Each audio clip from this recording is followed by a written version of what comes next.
دیکھیں تمام تر عبادات جو اللہ تعالیٰ نے انسان کے اوپر لازم اور ضروری قرار دی ہیں وہ اس لیے ہیں کہ انسان اللہ تعالیٰ کی عبودیت اختیار کر کے ایک تو اس کے اندر عاجزی آئے اور دوسرا وہ اللہ تعالیٰ کے قریب سے قریب ترین ہوتا چلا جائے،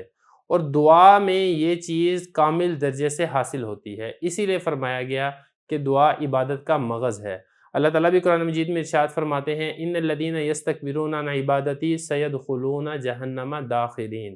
یعنی وہ لوگ جو میری عبادت دعا سے تکبر اور بڑائی کرتے ہیں تو وہ ذلیل اور خوار ہو کر جہنم کے اندر داخل ہوں گے۔ تو وہاں پر بھی عبادت سے مراد ہے دعا، تو یہاں پر بھی مطلب یہی ہے کہ جو دعا مانگنے سے تکبر کرتا ہے، دعا مانگنے میں چونکہ ایک عاجزی ہوتی ہے، اور جو شخص دعا مانگنے سے تکبر کرتا ہے تو ایسے شخص کو اللہ تعالیٰ پسند نہیں کرتے۔ نبی کریم صلی اللہ علیہ وسلم نے بھی یہی ارشاد فرمایا ہے، حضور اکرم صلی اللہ علیہ وسلم نے ارشاد فرمایا کہ اللہ تعالیٰ سے مانگا کرو، جو شخص اللہ سے نہیں مانگتا اللہ اس سے ناراض ہو جاتا ہے۔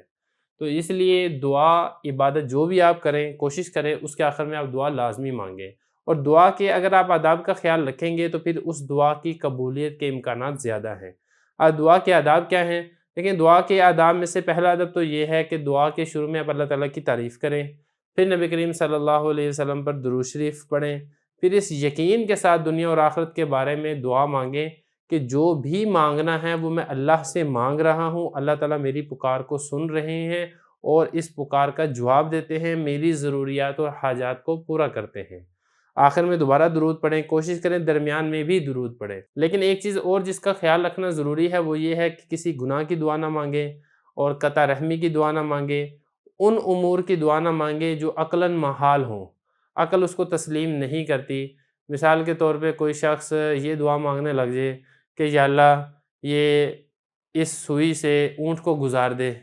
اب عقل اس چیز کو محال سمجھے، اللہ تعالیٰ کے لیے تو خیر کوئی چیز محال نہیں ہے، لیکن عقلاً جو چیزیں ممکن نہیں ہے ایسی چیزوں کی دعا نہ مانگی جائے، یا شرعاً جن چیزوں کو منع کیا گیا ہے ان چیزوں کی دعا نہ مانگی جائے۔ تو یہ جو چیزیں ہیں ان کا خیال رکھنا ضروری ہے۔ پھر اسی طرح دعا کے آداب میں سے یہ بھی ہے کہ حرام مال سے بچے، حرام غذا سے بچے۔ اگر کسی شخص کا کھانا پینا حلال نہیں ہے، حرام ہے، تو ایسے شخص کی دعائیں بھی قبول نہیں ہوتی ہیں۔ نبی کریم صلی اللہ علیہ وسلم کا ارشاد ہے، مسافر پراگندہ حال پریشان حال اللہ تعالیٰ سے دعا کرتا ہے لیکن اس کا کھانا، اس کا لباس، اس کا تمام مال حرام ہوتا ہے، تو کیسے اس کی دعا قبول ہوگی؟ تو اس لیے ان آداب کا خیال اور لحاظ رکھ کے دعا مانگیں،